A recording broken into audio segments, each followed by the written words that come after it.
The second hand should be working decently though.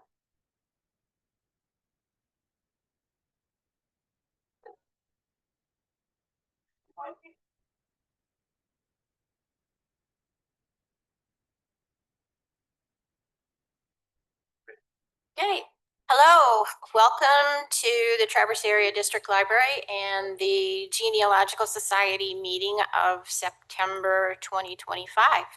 I am Catherine Carrier. I'm a reference librarian here at the library, and I do a lot of work with people who are looking to find their family history.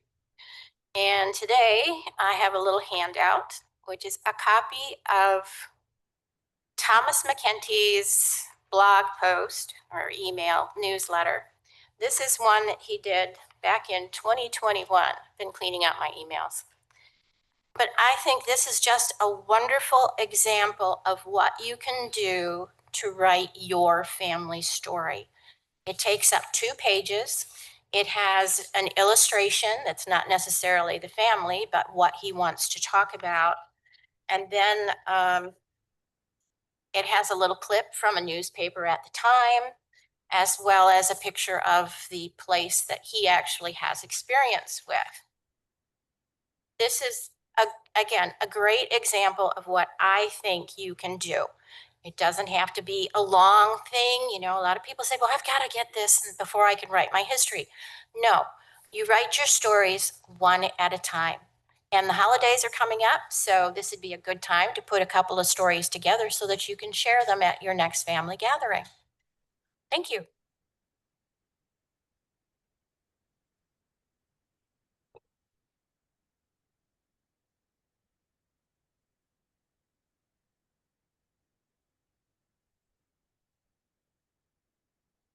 Okay.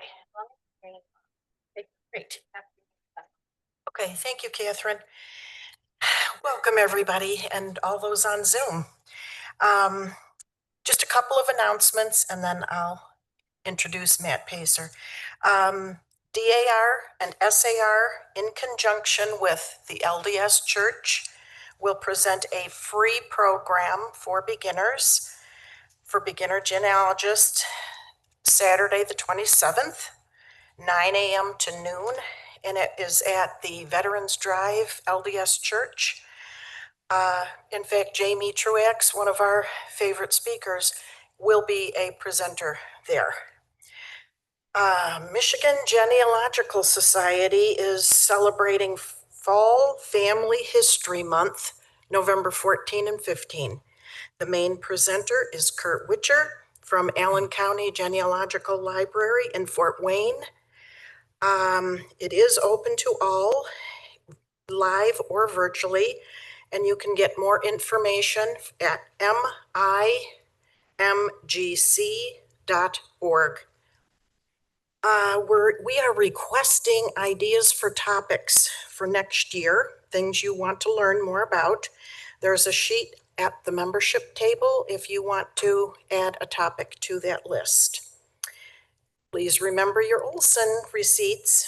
The extra dollars really do help us bring you quality speakers. Next month, our program, that's Thursday, back to Thursday, October 23, our presenter is Madeline Yanov, and she will present Marriage by Blacksmith, Gretna Green Marriages. It's a very interesting program. Today, after Matt's program, if anyone is interested in staying, I'm going to just talk very briefly about Ancestry AI, the new tools there. Okay. Matt Pacer serves as a reference librarian, donation coordinator, and coordinator of the Michigan and Rare Collections for the Library of Michigan.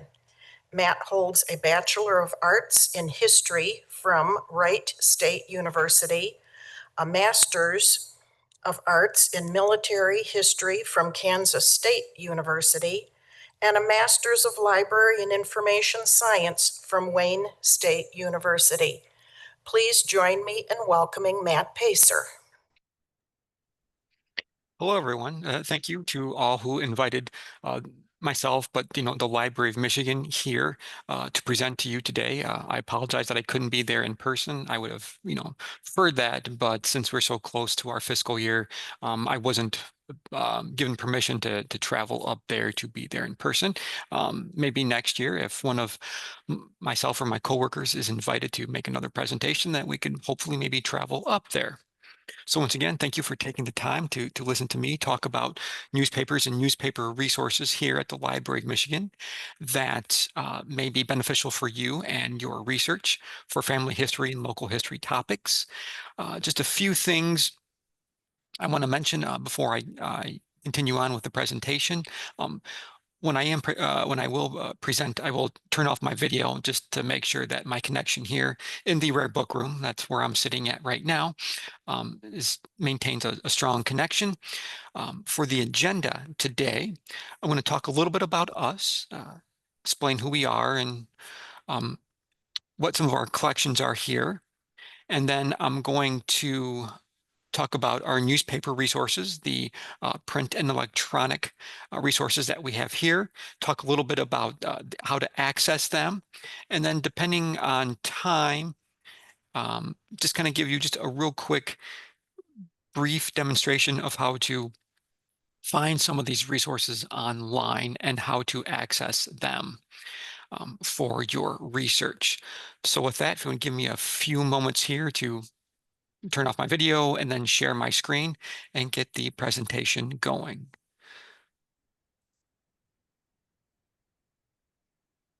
Yeah. Ooh. Sharing is not turned on, so I have to send a request in to be allowed to share. So there we go.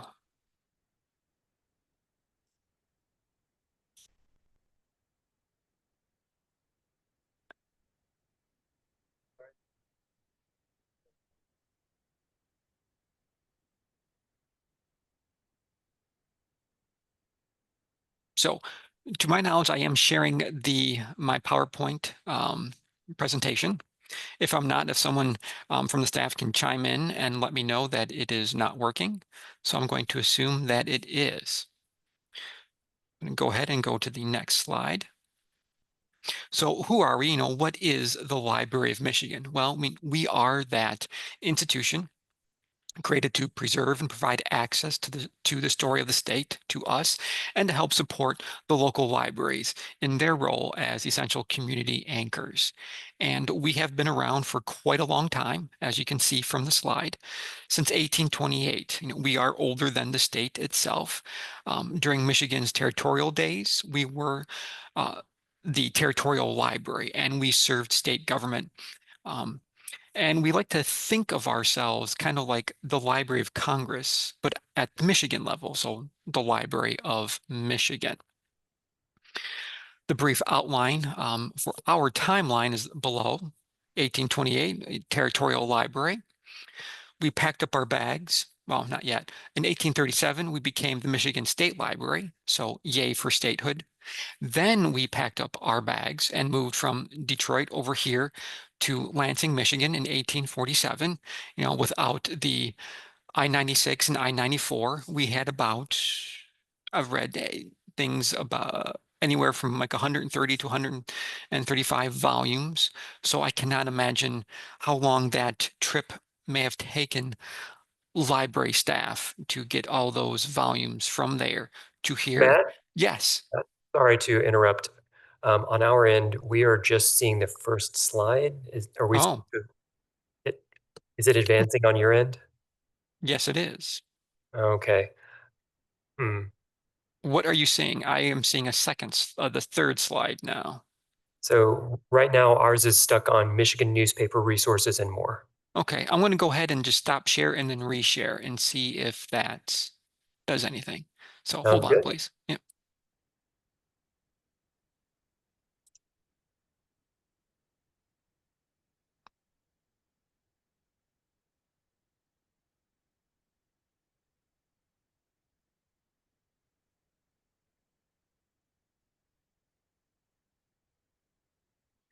That is now on that second slide, and hopefully that is what is being shown to the audience. Yep, we are seeing what is the Library of Michigan, and Okay.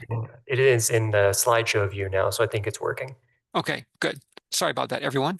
Hopefully it's working for the those attending in Zoom. So let's pick back up where I was at. After we moved here, we did bounce around to many locations where the library was, for a brief period of time in the mid 20th century. We had a UP branch in Escanaba. We've been in different government buildings in Lansing area. So we've moved around a lot. In 1983, through the Public Act 540, we became the Library of Michigan, who we are named today. And that really kind of helps differentiate us a little bit from the Michigan State University libraries, which they're just down the road from us, about 5 miles. I mean, there is still some confusion. People do call us and vice versa, thinking we are the other institution. And then in 1988, uh, this building that we are in now, the Michigan Library and Historical Center, it's that picture in the bottom right-hand side of your screen. It opened up in late 88 and then like an official opening in 1989. Now on the left-hand side of that picture with the windows, that's where the library exists on floors 2, 3, 4, and then 5. I'll talk more about them in a few moments. On the right-hand side is the State Museum and the State Archives. So for those of you who have not visited the Library of Michigan before, I do encourage you to make the trip down here for your family history, your local history research that you need, or if you just need or you want to visit us. I mean, it really is a one-stop shop for Michigan history on both sides of the building because researchers do bounce back and forth during their time here. And myself and one of my coworkers, Adam, will be presenting at the Fall Family History event brought to you by MGC later in November in this year. And for those of you who haven't visited us in quite a while, definitely encourage you to visit us as well, because it is a beautiful building. So I'm going to move on to the next slide and hope that it moves forward. This slide is Collections of the Library of Michigan. Just let me know if it's not working again. Just briefly about some of our collections here. We have 4 primary collections. We have the Michigan Documents Collection. That's our mandated collection in state law.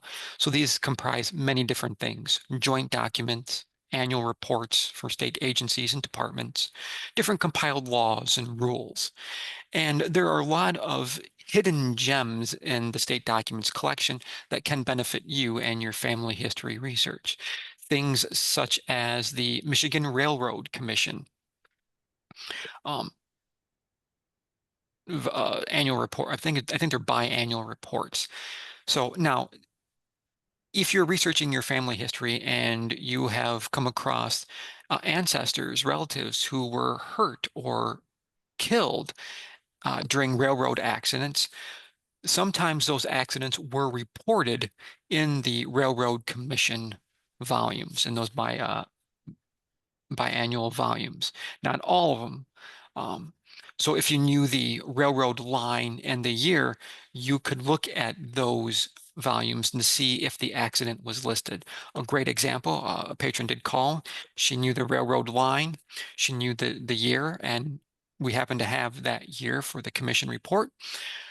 I looked for the railroad line, and lo and behold, yes, I believe it was her great grandfather was injured, was about 6 or 7 years old, and he lost his arm playing on the railroad tracks.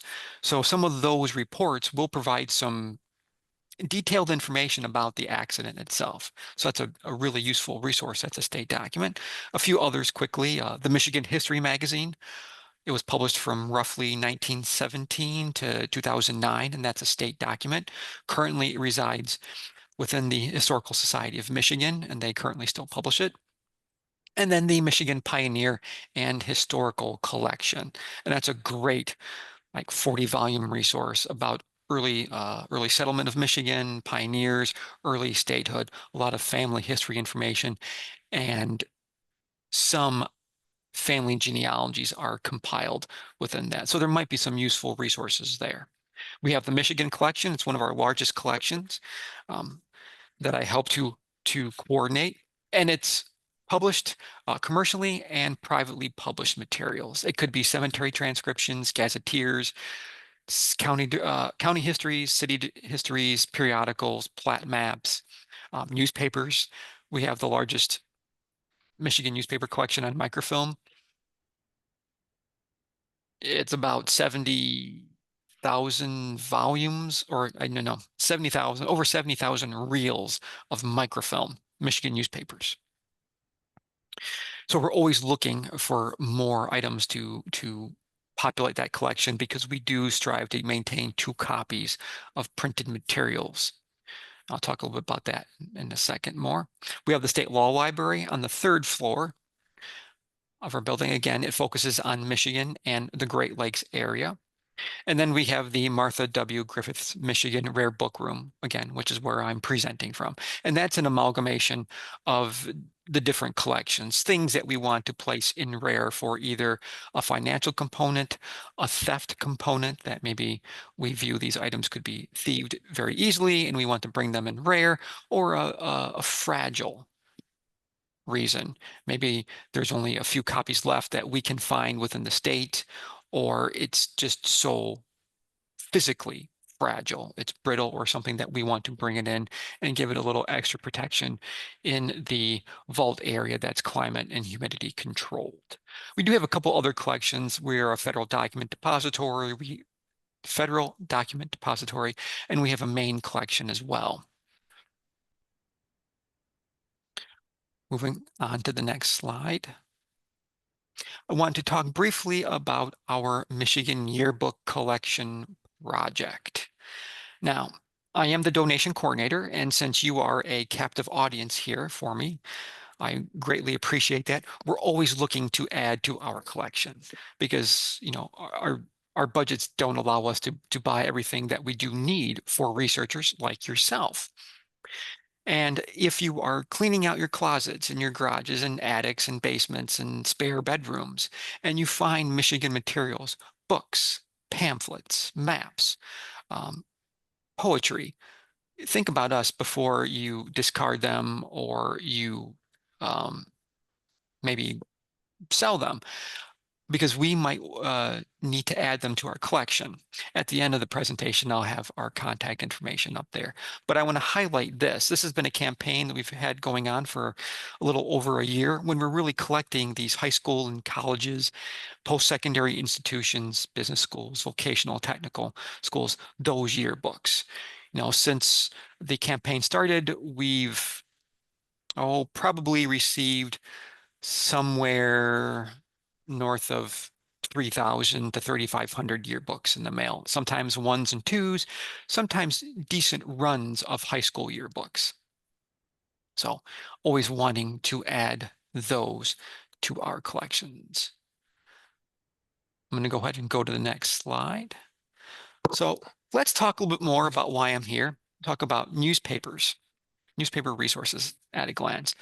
Now, I kind of view it as one of our prize collections, and it does come in several different formats, as sort of illustrated by this random collage of pictures in front of you. We have newspapers and microfilms, as I said, 70,000 reels. That picture on top, we do try to maintain, as budget allows, a subscription to as many Michigan newspapers as we can. Can be very challenging, but we do try to keep them here so researchers and residents can stop in and use them as needed. The picture at the bottom left, that's just a random shot of one of the many cabinets of newspaper reels that we have here on the second floor. But we do provide some digital access as well.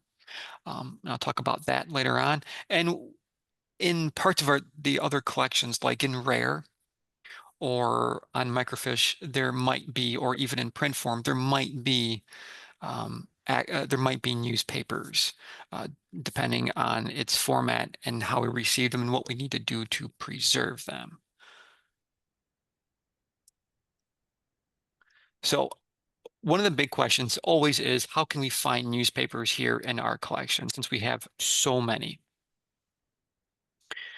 Well, there's really three good ways to find titles. First is using answercat.org, and that's our library catalog, searching by title, by keyword. We do have on our website a newspapers holding list. Talk about that in a little bit. And then our newspaper family trees.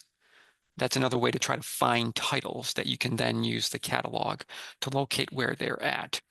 But I will also, do a little plug for using your local library or your local historical or genealogy or museum collections there, because there are a lot of good resources that may be a little bit hidden that might benefit you. So always reach out to those local places to see what newspaper resources they have to offer you. So first, let's talk about the answercat.org catalog. You always want to make sure this is your friend when using our collections, because this is going to give you the most up-to-date, accurate information. Definitely, if you know the title, search by the title. That's going to give you the best results list. But you can also use keyword and subject. And on the screen in front of you is just some suggestions of ways to construct that search. Things like using MISH in periodicals, newspapers, in the search strings. Things like, Lansing, Michigan, Traverse City newspapers, Lansing, Michigan periodicals, or different constructs of those phrases to get you as large of a results list of our holdings. Same thing with keyword there. I just mentioned city or county name, periodicals, it could be Ingham County, Eaton, maybe Escanaba and Michigan newspapers, things of that nature to get you that resource list. Because then this page shows you what the answer catalog entry page will look like. Just a general search box, and there is an advanced search feature there to get you to the keyword and or subject and other filters that you can use to reduce the amount of results in your list. Because once you do perform a search and you get a results list, it should look similar to the screen in front of you. I just use the Detroit Free Press because it's going to give us a few things that I want to talk about. So when you are in our catalog and you've searched and you've pulled up a results list like this, just a few things to keep in mind. On the left-hand side of your screen is going to be those different filtering options to minimize the search, to really hone down on different parts of our physical collections, things like location, time frame, and so forth. In the center, in the results list itself, a few things to keep in mind. You may see different listings of the same name, and that's where it's going to be important to look at a few aspects in the record. So if we look towards the center, it says Detroit Free Press, and then it'll give information like location. So that's kind of the center one that I see. It says Library, Michigan, microfilm 2S, meaning 2 South, second floor south. Like a volume name and a status. It's going to give you an indication of where you're at in the building to find that resource. You might see other items in that in those fields. Connect to this newspaper's publishing history. That's going to be those newspaper family trees that I briefly mentioned to you. You may see, connect to full text access. That's a link above towards the top. So if we have a subscription, that's what you're going to see. I'll talk more about digital access in a little bit. But there might be other notes that you may see here in the results list that may help you locate the information. One thing I will definitely stress is if you need to do newspaper research with us and you are planning a visit, please use the catalog lot so you can develop and generate lists of information that you want to see, titles, resources, and then even contact us to make sure that we really help you so that as soon as you walk in the door, you get the most use out of your time here. I want to point out a few things about the record. So when you're in results list and you click on a record title to actually drill down and see what's there, this is a sample for the Detroit Free Press. Things I want to point out, you definitely want to look at the big notes field if there is one for the record, because that is where you might find information like what was the newspaper name before it was called the Detroit Free Press or this newspaper title. What is the name that may have appeared afterwards? Maybe they were mergers or anniversary issues. So for example, if we're looking at that notes field roughly halfway down, it says issue for May 10th, 1931. It simply was called 100th anniversary edition. So these special notations, or if there were strikes where the paper was not published, that information may appear in the notes field, as it does here with the Detroit Free Press and the Detroit News. There were a brief time span where there is no paper because it wasn't produced because of a strike. So looking at the notes can provide a lot of information to help you search.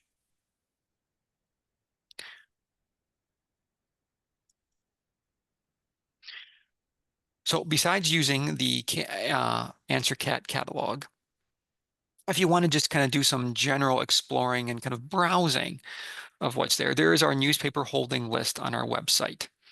It's arranged alphabetically by county, and then it's arranged by town alphabetically, and then finally by the newspaper's title and date.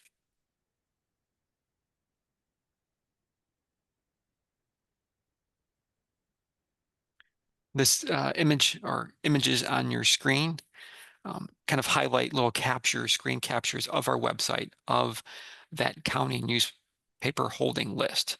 You're going to get the images as you see, alphabetical listing, Alcona, Alger, Aranac, Baraga, and so forth down to Wayne.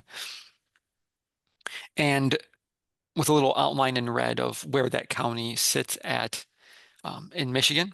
And then you simply click on that title of the county, and then it will take you to another page with an alphabetical listing, the image on the right that you see for Ingham County, and then alphabetical by place. As you see, it says Holt and then Lansing, and then within those alphabetical by title. So Lansing, we have the Gas Mask, Independent, the Capital News, the Evening Press, and so forth. A few things to keep in mind when you are browsing our newspaper collection. First, definitely when you find a title you're interested in, definitely take that title from this list and go to the catalog and search.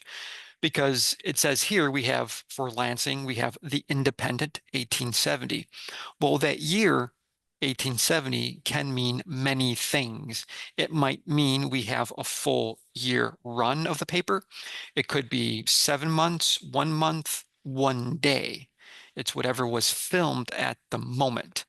So definitely want to take the title and search in the catalog to get that information.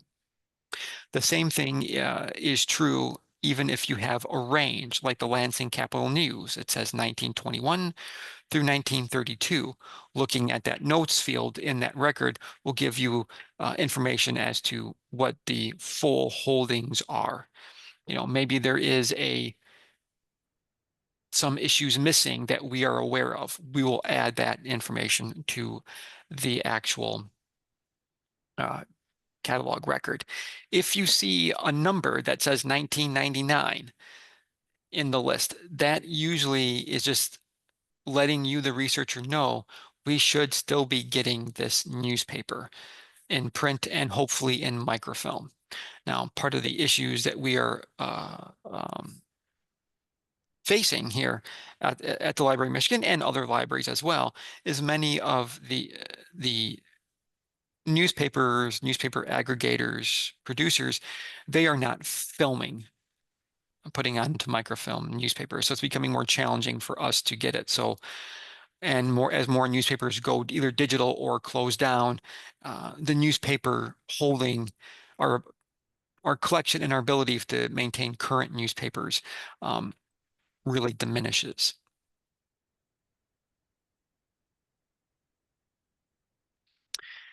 And then that third way, as I mentioned, those family histories, that genealogy tree basically of a newspapers. I think I mentioned to you that on the catalog, it's the link, like it takes you to like published history of the family newspapers, family histories of the newspapers.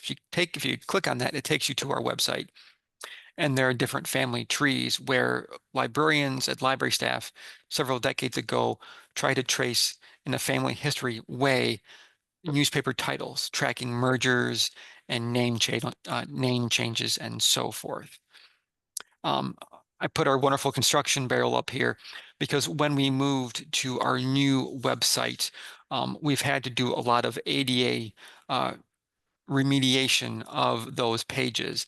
So our website admin, Adam, it's just him for our entire website. So it's taking him a fairly long time to fix all the pages and then reload them up. So not all of the family history pages of the newspapers are up just yet. We don't have these pages on every single newspaper, but a fair amount of them. It's kind of fun just to see the changes over time. And that actually does become important in a little bit that I will clarify. So you've got your title, you've got your information, you want the film. How are you going to access it now? As I said, they're arranged alphabetically by town and then by title and then chronologically by date in the microfilm cabinets. And this is where the name of the paper becomes really important because sometimes the title changes and it causes the dates of the film in the drawers to jump around. And that can be kind of challenging for researchers. Now, this next slide really does, I think, a fair job of illustrating this challenge. So if we look, we currently, the big paper here in Lansing is the Lansing State Journal. It's what it's known now. Now, in the drawers, this is the first title you're going to find. But the older titles, like the State Journal, published in 1911, comes later in the drawers, as well as the first title of the paper, the State Republican. So it can be very challenging for researchers who want to say, I need to look at the Lansing State Journal. Okay, good. What year? Well, 1911 or 1887. Knowing the name of the paper will get you easier access to the film reels themselves. Again, make the library catalog your friend so that you can more readily access the film reel. Now, this doesn't happen to a lot of newspapers, but it does happen. And Lansing State Journal happens to be one of the most readily accessible and the most frequent name changes. So once you got the film reel, you can sit down at one of our 1, 2, 3, 4, 5, 6, 7, 8, 9. Sorry, I had to count there. I had to picture it and count the microfilm machines we've got. We've got 9 microfilm machines. We're trying to get 3 new ones online. We've been having a little rough go at getting the software and the computers to cooperate. Ongoing saga. We hope to have that fixed hopefully in the next week or 2. But they allow you to print out. It's like 20 cents a page. You can send captures of articles, obituaries, notices, and so forth to your email. You have see, you can print it, you can email it, and you can save it to a flash drive. So there are different ways to capture and maintain that information for your research needs.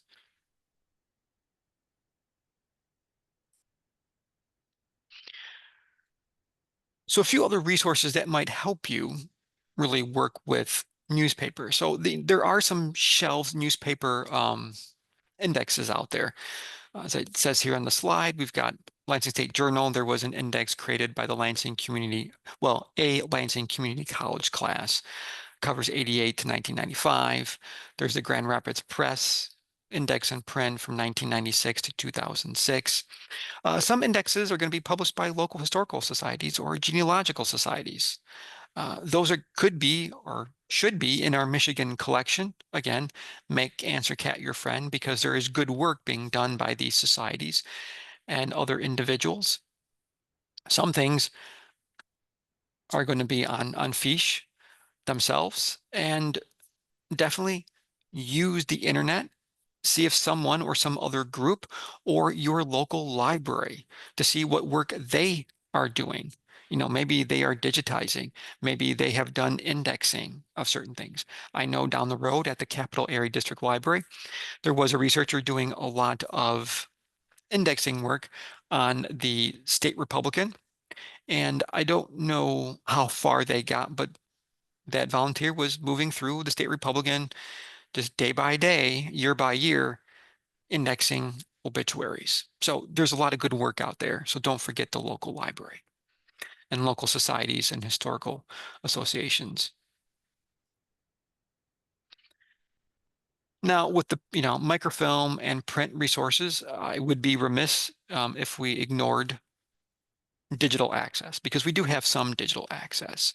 So for those of you who are unfamiliar with our website, if you go to Google, Yahoo, and just search Library of Michigan, the first hit should be us, the Library of Michigan. And then at the top of our page, there's a menu banner, and those are going to contain some of these menu items that you see on the screen in front of you on the right in the image, like answer catalog. And then particularly for the public, it's that image on the right-hand side for the public. Because if you were to click on that, it's going to give you a much bigger list of different resource links, like family history, which is a way to access some of our databases. We'll mention that. Newspapers, but then in particular, get a library card. And I mention that because, as a Michigan resident, and you have to be a Michigan resident, you can get a library card with us. Either you can come and visit us in person and get a physical library card where you can check out that second copy of a book, a history, a poetry book, and so forth. You just have to return it to us in person. Once we can fully get back on Melcat, we are in the experimentation phase right now with some of our holdings back on Melcat for request. We are working back to full access. So some of those things can be sent to you through Melcat and then returned to your local library through the Melcat system.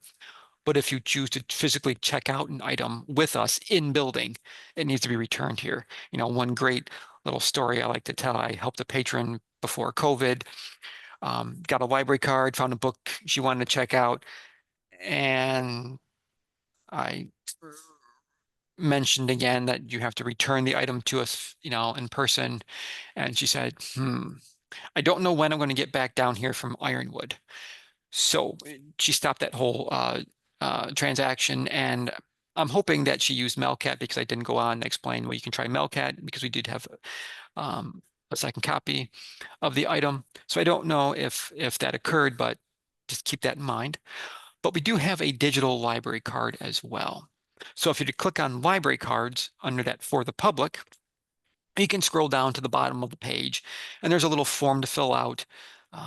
Takes a handful of minutes to fill it out. It takes about 3 to 5 business days for that request to go to the email pool of requests and then to get rerouted to one of us library workers to then complete and fill out. And then you can use that digital library card and the password you create to get access to some of our newspaper collections and other databases. Again, you have to be a Michigan resident. The other caveat I will mention here, and that some of you may have, well, you may not have experienced it based on your location, but the remote access is geolocated. So sometimes people living near the border, like downstate near Toledo, the Ohio border, Indiana, maybe their personal internet is from a company outside of Michigan, like just across the border, that might confuse the geolocation. So there can be some little hiccups, but you can always contact us and we can see what we can do to resolve them. But there are different newspaper resources that we have available, like the Detroit Free Press, newspaper archives, newspapers.com, Michigan Chronicle, and others. I'll talk about some of those in a little bit more detail soon. So first, we're going to talk about Newspaper Archive. It's a kind of a collection of smaller newspapers. These are some of the cities that appear in the Newspaper Archive, Hillsdale, Holland, Ironwood, there we go, Escanaba, South Haven, Traverse City, and others. And what you're going to see when you access it, this is again just a random sample, I used Ironwood, is you'll see kind of a listing of the newspapers with roughly a date range. Now, just like with us, if we look at this list and see the Daily Globe, it says 1919 through 2014. It's what they digitized and they had at the time. So there potentially are gaps. So I just want you to keep that in mind, but it should be a fairly decent, solid run between those years that you see here. Some of them are long runs and some of them are very short runs. But this resource can be used remotely. Newspapers.com, it's the World Collection. The entry page looks a lot like this for right now. They do update it. So keep that in mind. With the search box at the top, you can keyword, optional dates and locations. I find it useful to use the location, just typing Michigan, try to get a big list of newspapers that they have available. We can't see it on the screenshot, but if we were to scroll down, there are other filtering options. You can sort of see the browse by date. There's the view all by papers in this collection, and there's more information just south if we were to look down the page.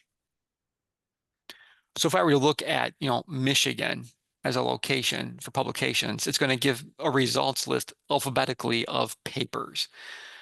Adrian, Expositor, Advocate, Record, Alpena, Argus, so on and so forth.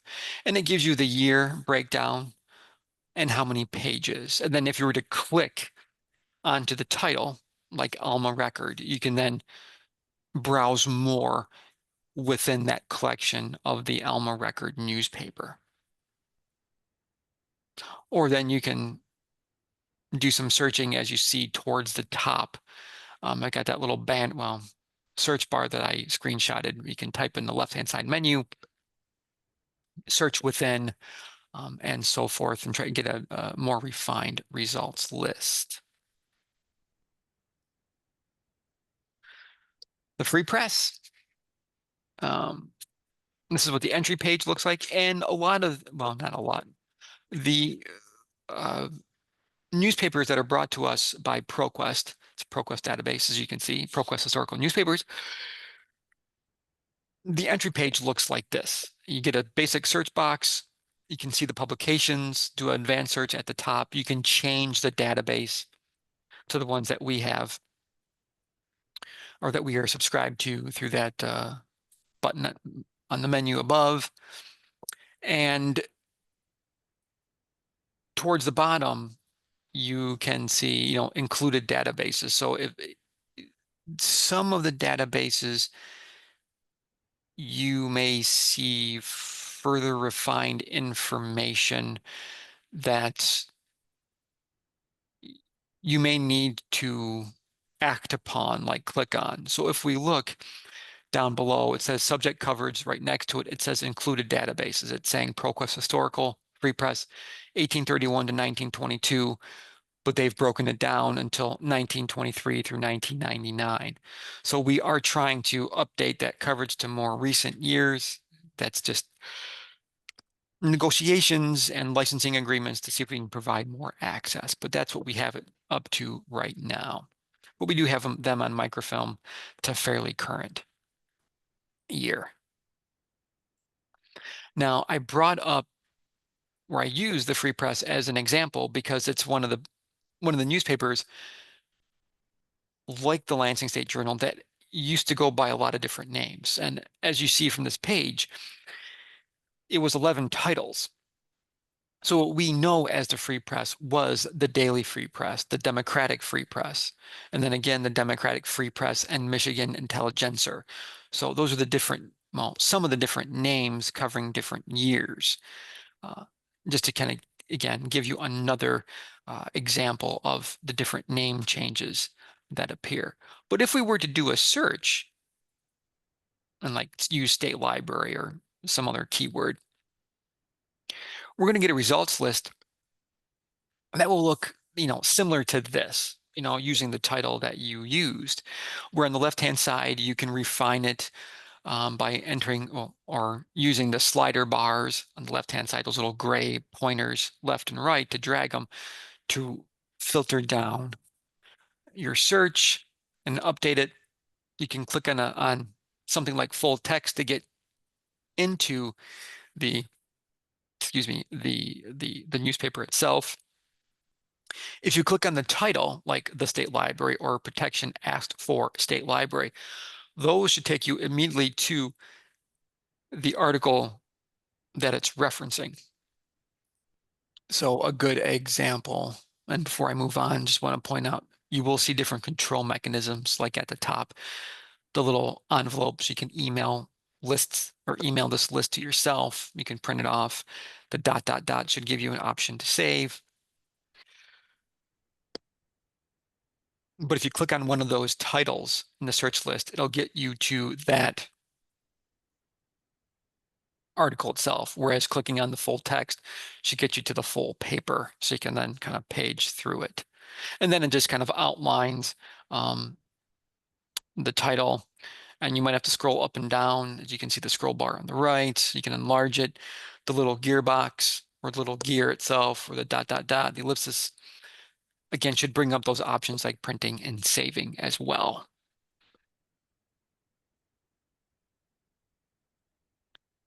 Now, depending on your search and what you are needing to accomplish, these resources here might be beneficial. Using the American Newspaper Directory for 1900, just trying to capture what newspapers titles that might have been out there that you need to see that were in publication. The Michigan Newspaper Directory as of 2015. The Genealogical Column Directory for newspapers. Now that one's at the archives at that call number. And then newspaper research, some more information on how to use newspapers and research them at the archives. Those could be invaluable resources depending on what you need to do. I'm going to hover here for just a couple more seconds in case someone is writing down those call numbers. It allows me to take a drink of water. I'm going to move on now, because I think it's important to talk a little bit about the information within newspapers, because that really is the heart of the matter itself, of what we are needing to find. Because it's not just vital records, notices, marriage, and engagements. You want to look at the totality of the newspaper, looking at those gossip columns, those things that we've probably passed by in society pages that Jane and John Smith are traveling to Ann Arbor or they're traveling to Columbus, Ohio to visit relatives, those comings and goings, things that might provide information for our research, different news stories. Maybe through your research, you've come across things that are near and dear to your ancestor or family members. Maybe it is fires or bad storms, stories that might have appeared that'll provide some context. Don't forget notices and legal articles, local political stories, the advertisements. Maybe your family owned a business. Maybe they took out ads to drum up and to advertise, to market themselves, to earn business. I think it's important for us to remember that newspapers were the way that information ideas were exchanged. It was email and texting and Snapchat and social media. This was how people communicated. And it took time to write, to receive, well, to write, to print, to receive, mail, and all this information out to everyone. So newspapers are first, they are primary sources and they're invaluable, or can be. So what about marriages and birth notices? Knowing that, the persons who were granted licenses, maybe you get some photographs, maybe get some list of attendants and other relatives, maybe some other biographical information. The same thing with birth, maybe not just the parent name, maybe get some aunts and uncles in there, some grandparents, maybe the hospital and other information that'll provide more context to your story that you are building. Why looking at death notices and obituaries, not just dates and cause and burial place, but maybe service location and other biographical background, survivors, brief history of work highlights, maybe cause of death. And I want to just rest here for a few minutes because these types of information, whether it's marriage and birth and death, these published articles and such may give you more research leads for you to follow up, creating, for compiling your story. If you get more biographical background sketches on work history, work highlights, did they work in the same town that they were buried in? If not, that might give you a clue that it's important for me to go to that town's newspaper or that town's local library, because maybe part of their life at the time was really invested at that location. The same thing with the mention of family. Are there a lot of family members mentioned residing in different cities, different locations? It's important to go look at those newspapers and those local information repositories because something about their life had a lot of meaning at perhaps those locations where there might be maybe not just a death notice, maybe there is a full obituary. They may have died in Lansing, but maybe they were born in Traverse City, grew up, and had more family connection there where maybe a family member actually did place an obituary or a death notice or some other piece of information.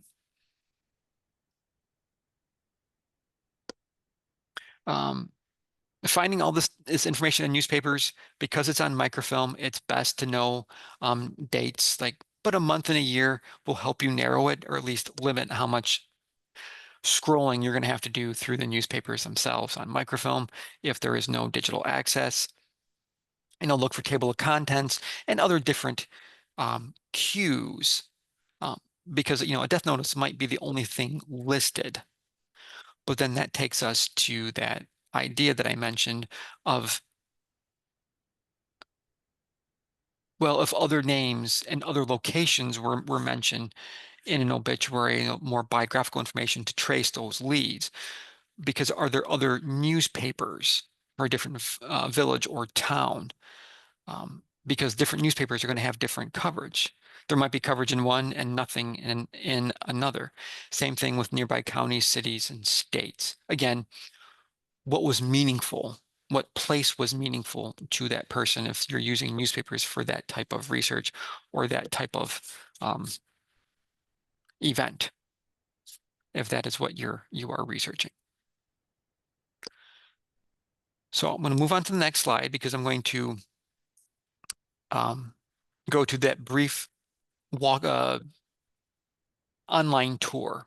But before I do that, I'm going to go to the next slide for the contact information. I'm just going to hover here for a few minutes so people can write down our phone number, 335-1477, and our email, our reference account, librarian@michigan.gov. There is our website address as well. We do have Facebook, Instagram, and Twitter accounts. It's going to rest here for a few more moments in case you are writing things down. This is always the kind of the challenge because I can't see people writing down, but I always assume that some people are writing things down. Give them an opportunity before I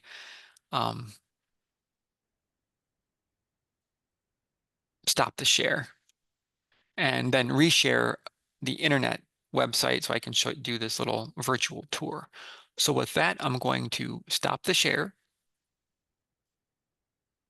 And then I'm going to share again, so bear with me because I need to find the website.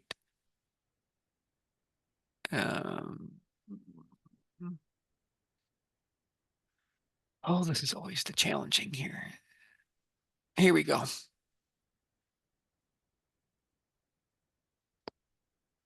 So I am assuming that what you see in front of you is the Library of Michigan website.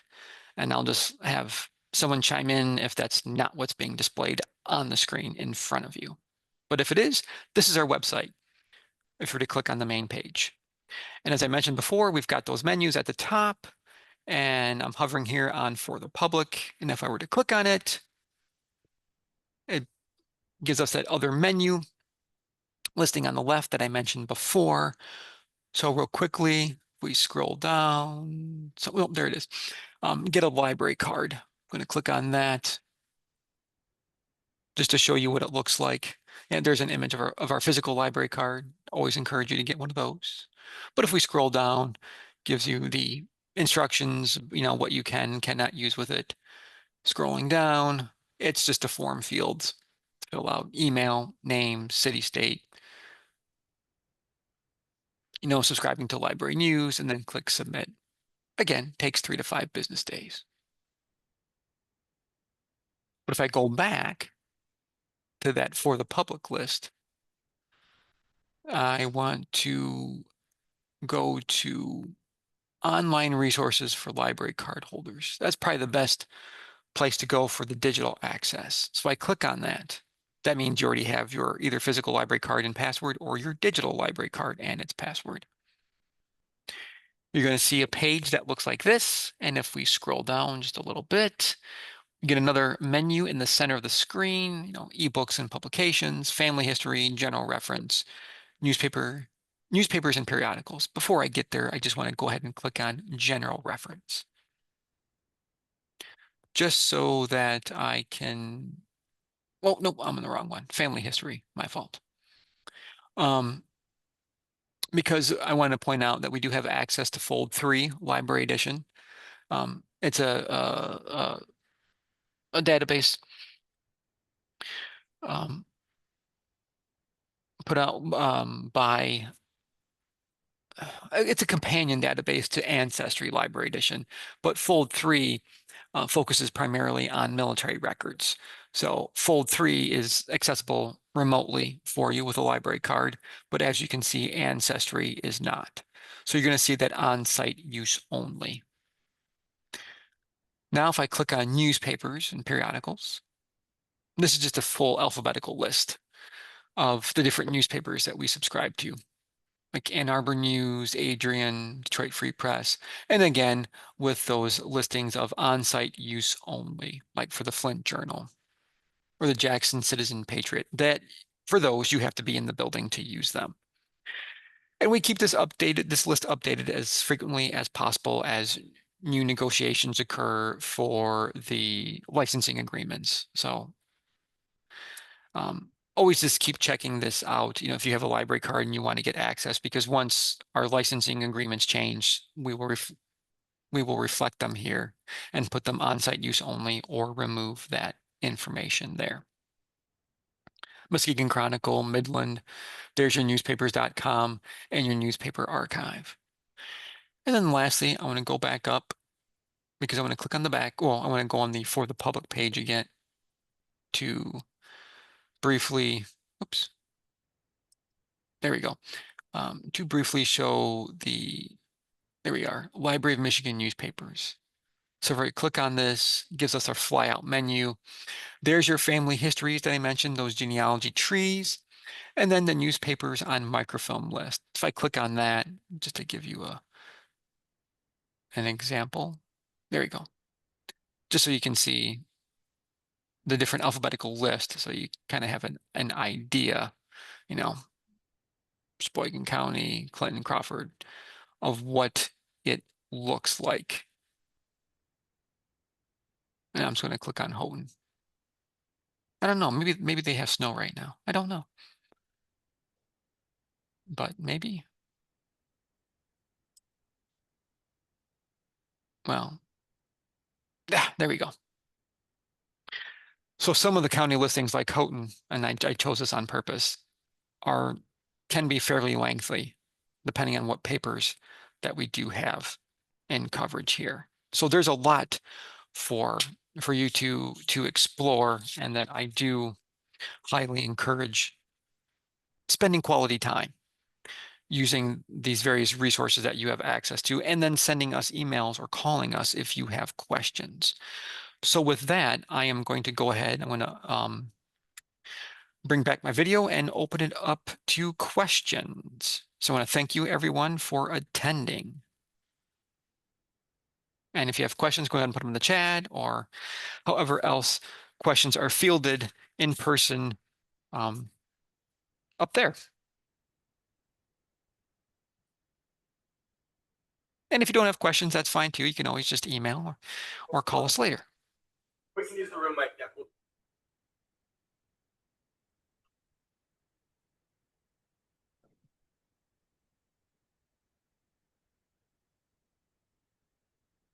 I thought I heard well, maybe a question, but I don't know.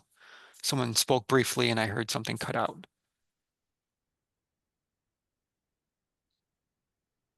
I'm gonna see if it's on. Matt, can you hear me? Yes, it's faint, but I can hear you. I'll talk loud then. Okay. Any recommendations as far as when you're working at home online, when is a good idea of when it's time to load up the car and head to Lansing to shift from those online digital records to what you have there? The question that I heard is, when do I think it's a good time to shift from, using the online resources to actually moving to some of our print or, microfilm resources here? I don't think there really is a one right answer. I would advise any researcher to make your trip worthwhile. That, you're using the newspapers and you're noticing, okay, I can only get access to this type of information and I've got these walls, these questions to resolve. Keep making those lists, and then, well, next step, can I solve or answer these questions through email? So for example, we will do some email reference requests for newspaper articles, obituaries, if certain information is known. So if you have generated your list of obituary or article dates, maybe not, definitely specific dates are best, but if there's a small range, like, okay, I'm looking for these three obituaries, or maybe these 2 articles, and here are the dates, or here's this week range for this newspaper title. Those questions can be emailed to us, and depending on our volunteers and our own workloads, we can answer some of those questions or send you an answer of here are a list of researchers that you may be able to contact to have them help you with this research. But then again, writing down that list of things you are trying to locate and resources you want to research, so that once you are here, you are spending some quality time, maybe a day or several days, because a lot of the researchers that we help have done that calling or emailing back and forth saying, I think I'm going to be planning a research trip. This is what I'm working on. What do you have that will help me? And then we can have that communication back and forth to make sure that, we are the resource that you need to be at, or no, you need to be somewhere else to help you with your research.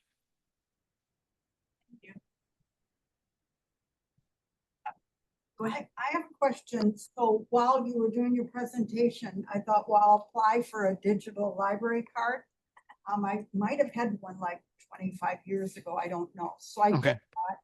And then I wanted to see on the newspapers what you talked about. And I went on your website, and I don't know what I clicked on, but it came up to the Clark Historical Newspaper Collection, Clark Library.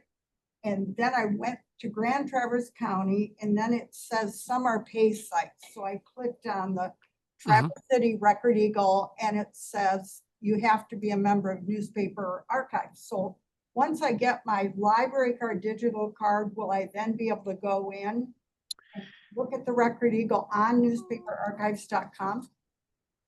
You should be able to. So there's two things in your question about accessing the Traverse Eagle. I believe that's the newspaper that you said. So first, that link, somewhere on the page, you clicked on the link for the digital newspaper portal at the Clark Historical Library. Right. They have, because they're one of our partner institutions that does work a lot with newspaper resources, we with microfilming and things, digitization such as that. But they are also the grant holder for Chronicling America, the newspaper program. And because of that, they have curated as best as possible just straight links to newspapers and tried to indicate free and paid sites. So you clicked on that and jumped off our site to their site. Now with the library card, our library card, the way you clicked on or the way you got there, our library card should not give you access at all, because you went and you jumped over to Clark and then over to that other page. So what I would emphasize to all researchers is, once you do have your card and you have your password, when you are on our website, always go to For the Public and then go to Online Resources for Library Card Holders. Okay. Those steps, and then that middle tab that had newspapers or newspapers / something, clicking on that newspaper title within the list, like Newspaper Archive or newspapers.com, because that's going to keep you within our how you want to call it, within Your- our database pathway to get access to that newspaper, instead of jumping accidentally somewhere else that won't recognize our library card. Oh, okay, good. That makes it clear. Thank you. Mhm. Go ahead. Then when we're using something through your library card, like if we go to newspapers.com and we're looking at a newspaper article, is it okay for us to clip an article and save it or download it? It's okay for us to keep a copy of it and use that copy as a source information for Your research. us? Yeah, like, all of us, we're on other genealogy sites and we need to source the information. And Yeah. references, do we have permission to use those articles on other sites then? Well, I don't know so much about the other site component of your question, but all these different database, newspaper databases have, most of them do different ways to clip or save articles that you can then, reference for your family tree research or however you're building your family story. The thing that I would just caution, any researcher is, printing wholesale articles. Not printing, wrong word choice. So let's say writing a family history book that you're then publishing and then simply copying wholesale articles and putting into said book.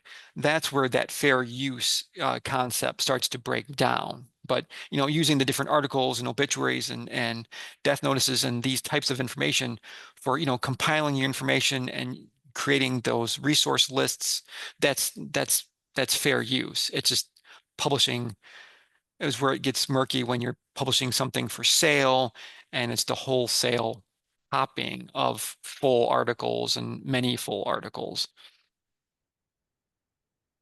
But if you have any, particularly if for any person or any organization, society that's publishing something, if there are questions, definitely would suggest, contacting a copyright lawyer, just to make sure everyone's, in the clear if you've got questions. We could use it as a reference, use a citation and a reference. But like an obituary, maybe be careful about copying the content of it. Okay. Matt, is there an expiration on that card, the library card? Yes, there's expirations 2 years. Okay, thank you. And then it will say, if you go to use it, the general language should say your account is flagged as inactive. Please contact the administrator or something similar to that. But it just uses the word inactive because that's what the database allows us to say is it's inactive.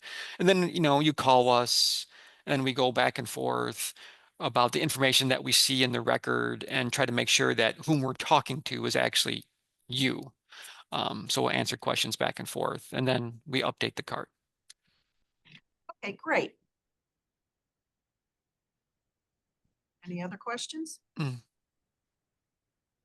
Okay, thank you, Matt. Very wonderful program. Very. Well, thank you everyone for sitting and listening to me here this afternoon. Hopefully it's a nice day out up there and that you can go enjoy the rest of the day. I think I have rain. Last I looked. He beats a sunny day in Lansing. Yeah. Okay.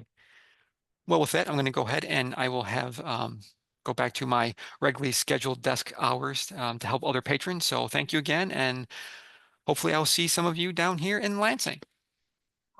Thank you. Thanks.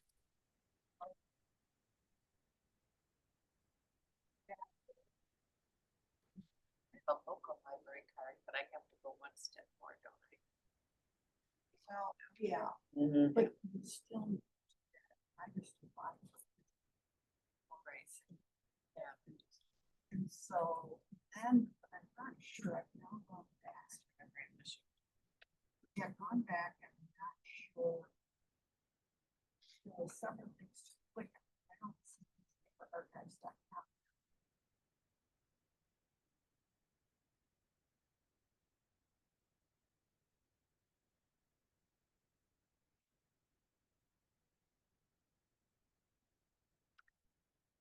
Yeah. Be able to get into. Yeah, all I want to do is open some records because then, well, I saw him on my tree. All I want to do is show them the search. And when I pull this open, it doesn't open the AI part.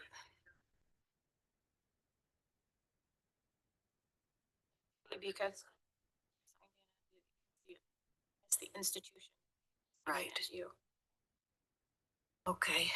It's your connected password. I don't. That's always the difficulty. Okay. Let me just try and give it more information here.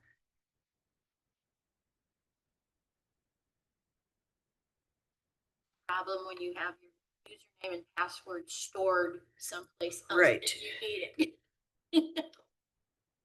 Well,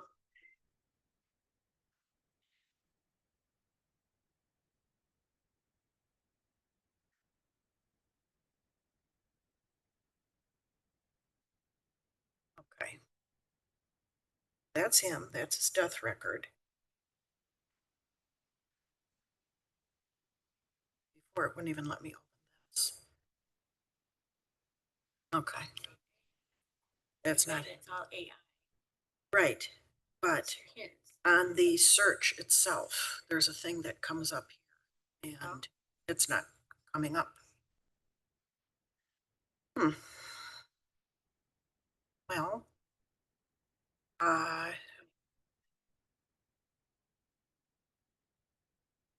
I'm sorry? Could it be that it's status of live? It's because I don't have my password. Does anybody have it that's willing to come up and get into Ancestry? Okay. Thank you, Megan.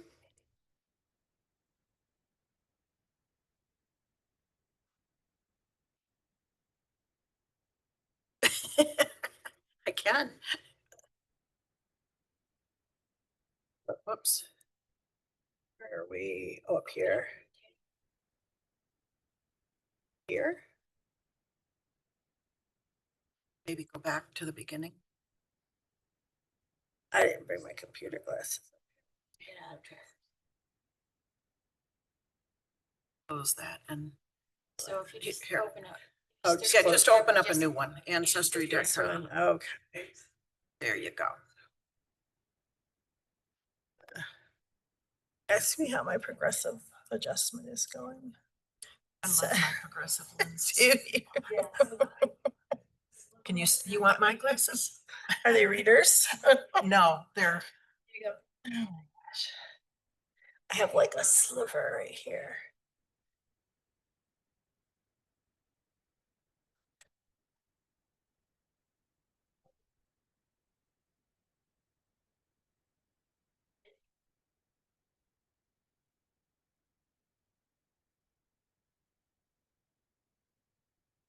Oh, let's see.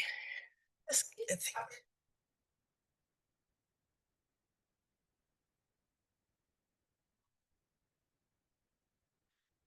see. Okay, here's my password for everybody. Oh, it wants to Send you an email Yeah, confirmation. that.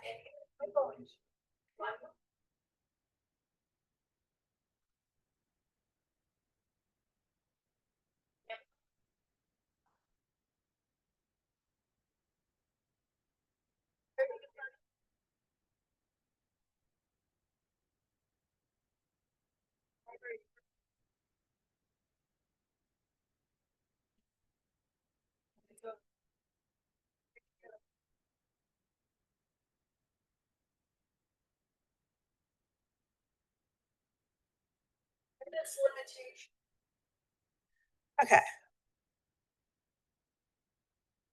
Do you want to just work on one of mine? Do you need to? Sure, pick a person, Oh, anybody, I don't know this. pick a person, anybody. That's a living, it's not gonna work. Not a I'm living sorry. person. Okay, I got dead people. I got dead people for days. Yeah, I got lots of dead Okay, people. is that gonna Okay. be it? Yeah, so from here, for Albert here, we're gonna click search.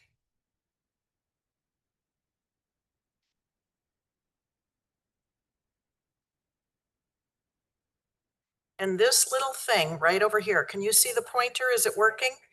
Switch, this is on the AI already. It's asking if I want to switch back to classic. Okay, see, it's called Smart Search. Right here, that little insignia, switch to Smart Search. And I'm gonna scroll up here. Okay, let's click it and see what you get. Did you already have the Korean War draft card? Oh, sorry. Okay, well, anyway, it's by category there on the left, and it's giving me, well, a few records, 564,000. I'm sure they're not all for him. Yes, yes, unfortunately, it shows you.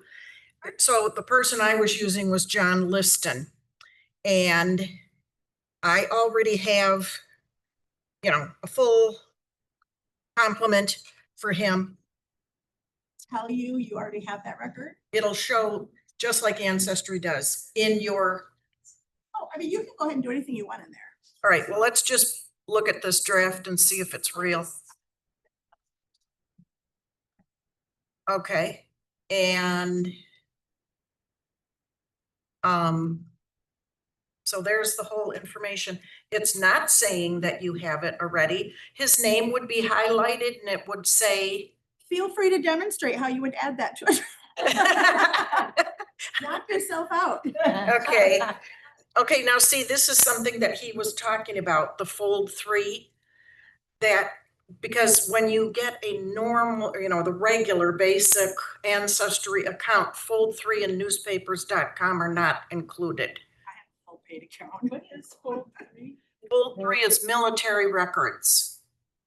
I have all the things, so. Okay, so, many records were destroyed in a fire in 1974, maybe 73, something like that, in Missouri. And so, World War I, World War II, a lot of records were destroyed. So they're going to have what they can put together. So, Megan, I'm not going to add them. I don't know your people. So, oh, here. Okay, so we're going to save this to Albert. Right, we can always remove it. Absolutely. Okay, the birth. Okay. Residence. That all looks good. Save. Okay. So see on the person page, there's no sign that that it was from the smart search. It only shows up, it does here on the top when you do the all collections, that specific search right here. Switch to, we're in AI already, because they're saying, do you want to switch to the classic search? So I have to tell you, for John Liston, they gave me a record I didn't have, which was a son that was born in 1907 in Ironwood, Gogebic County, Michigan. So when he was pulling up all those newspapers for Ironwood, that's where my grandfather was born. Anyway, I did not have that birth record, so that was wonderful. I cannot find him dying. He only lived about 3 years because he's not on the 1910 census with the rest of the family. So, and there's many siblings and mother and dad, and he's not there.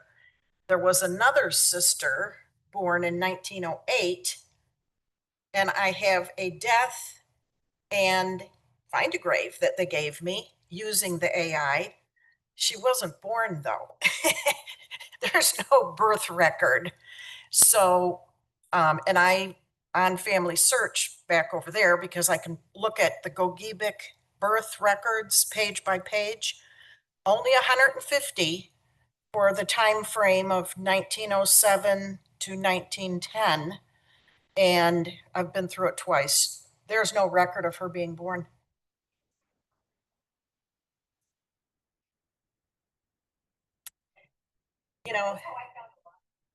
Yes, but a lot of times when it was an infant, they didn't put that in the paper, Okay.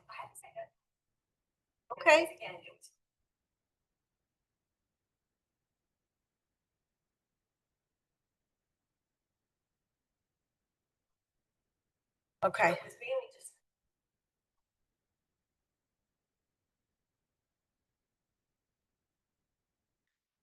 Right. Right. Right. Yes. Right. So,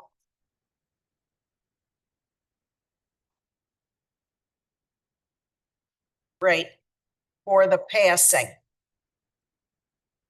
Right. So what? Nothing. There's no office. It's all the records are, it's a dirt poor. He was a minor and they already had Patrick. Yes, Patrick Robert was the 10th child she'd had. So, and he was a minor, there was no money. Anyway, what I want to say though is of the John Liston records that they gave me, hundreds of them were not him. It was the one record that was him because I can tell because of her being born in Ireland, my great grandma, Catherine. All the names are there. So I know it's a good record, but the rest of the hundreds were not him. And they're giving me everything from Pennsylvania to Antigua. So I'm, are you, okay. It can be a can of worms, but one record is better than none record. Yes.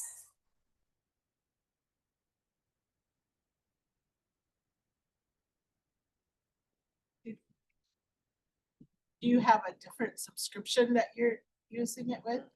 Why? So why, if they're giving you more records, why don't they just give us those more records?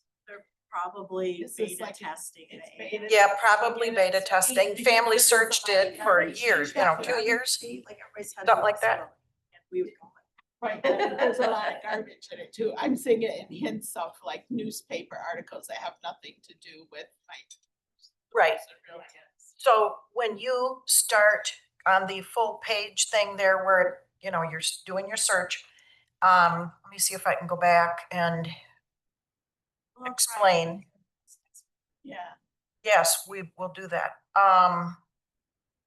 When you're pressing the search on, when you've already opened him up, this area here, if you try to filter those on the classic search, if you try and filter them down, it comes up, can't help you, you have too many restrictions. Well, guess what? I want Michigan, Wisconsin, or Minnesota records. I don't need California, Texas, and Nevada.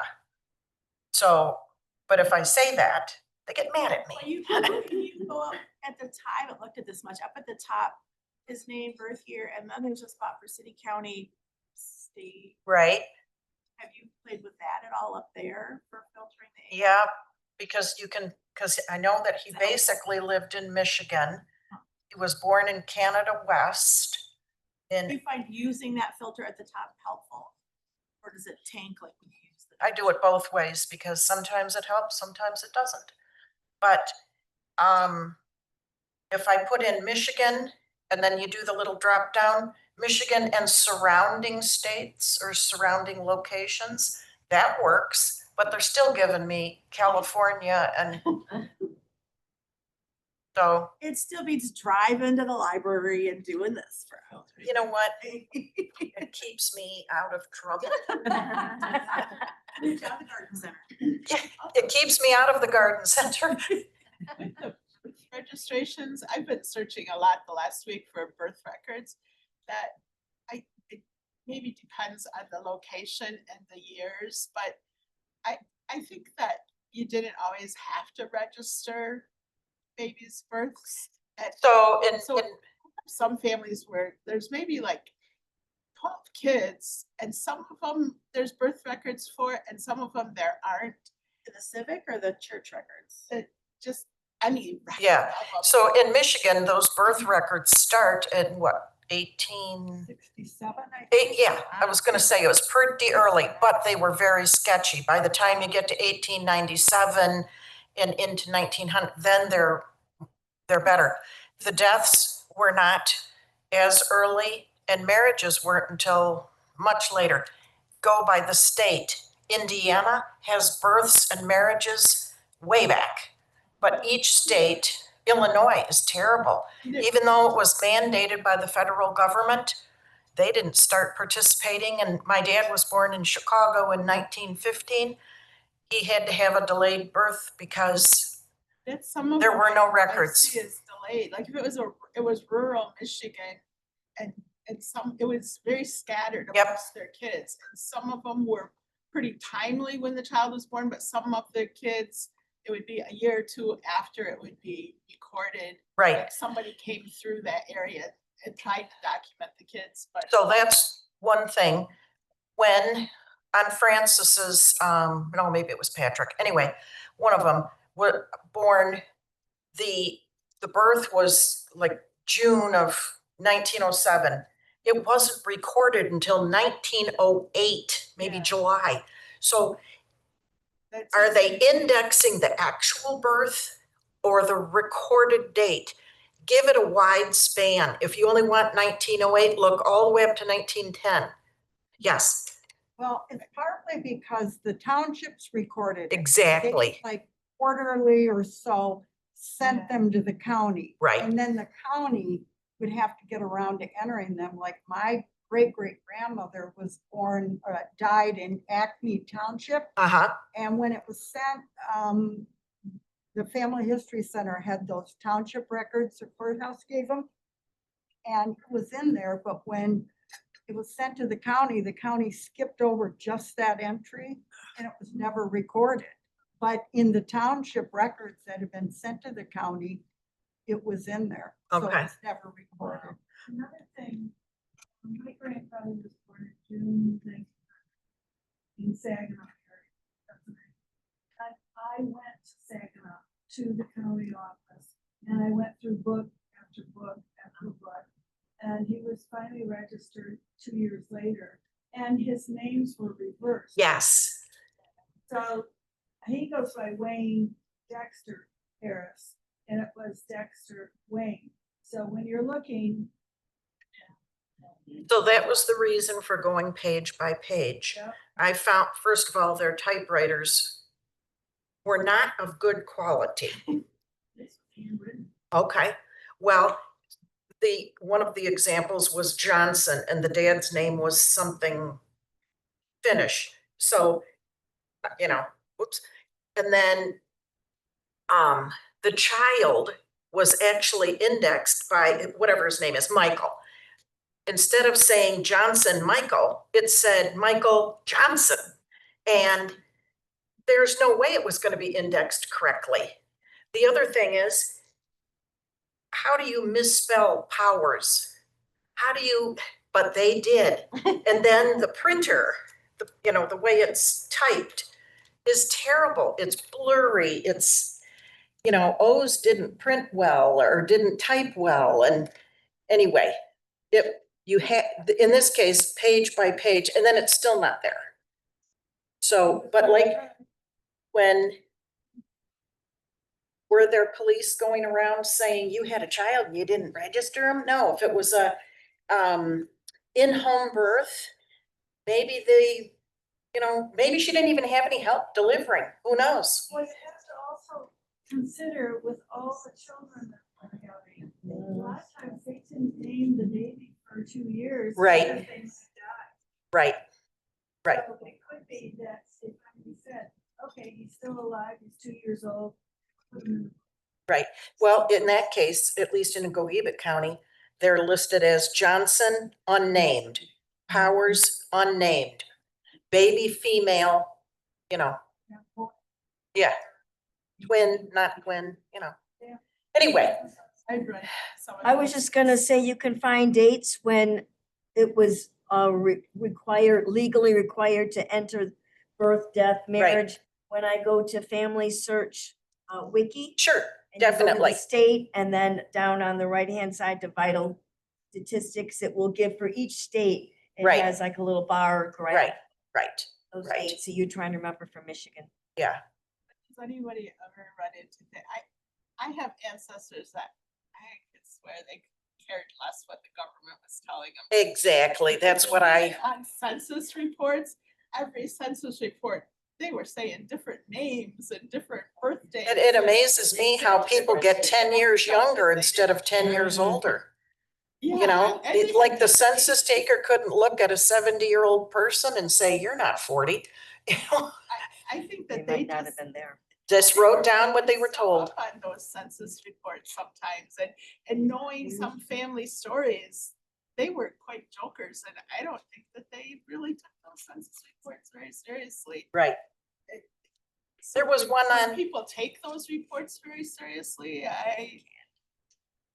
they weren't taking them seriously when they were filling them out always, I don't think. so I can't remember where, one of the classes that I took, and they were using an example of a teenage girl, you know, that's on the census. She was born about 1880. And under occupation, was she going to school or whatever? No, it said absolutely nothing. So, I mean, you've got chores. Everybody had chores back then, didn't they? Not if you're a little I've princess. run across some that are pretty funny what they've. Yeah. Yes. You know, what I've heard, another aspect of the census information is that the census taker would talk to whoever came. to the door. Exactly. It could be a And it 10-year-old Got a boy. kid, or, yeah, or. Could be or a neighbor. If no one was home, it could be a neighbor. Yes, They don't want to go back on the route again. right. Correct.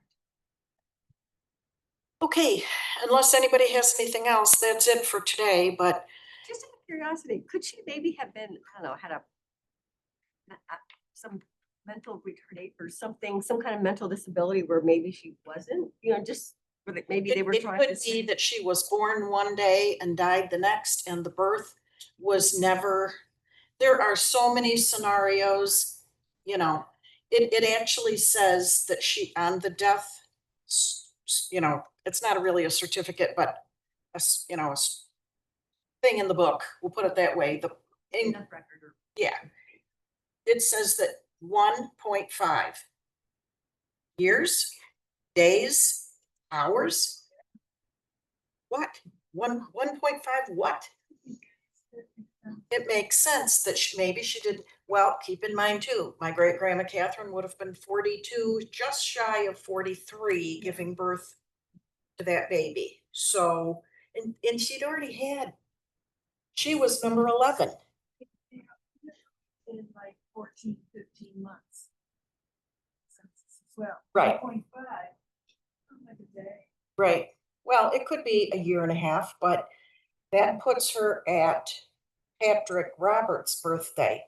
And I went back and double checked to make sure he wasn't a twin. He is not listed as a twin. So I don't know.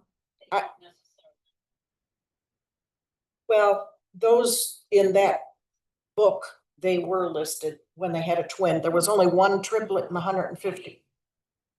I have a case where if I take the death records and I take the age of the two kids. Right. Who died, they would be twins, Okay. but she didn't have twins. So she got somebody's, Right. maybe probably dad got somebody's birth date mixed up with somebody else. And it makes it look like both kids were born the same day. They weren't. Right. Right. Is there any information further on in life that you can correlate dates? Through census and stuff, but I mean, like, so 10 years later, are they still listed the same age, or is one like 10? and oh no, that's the only, their death record was the only time they're the same age. Then you can't count on that. You're welcome. If we, you know, a lot of times these little topics come up, and if we spend a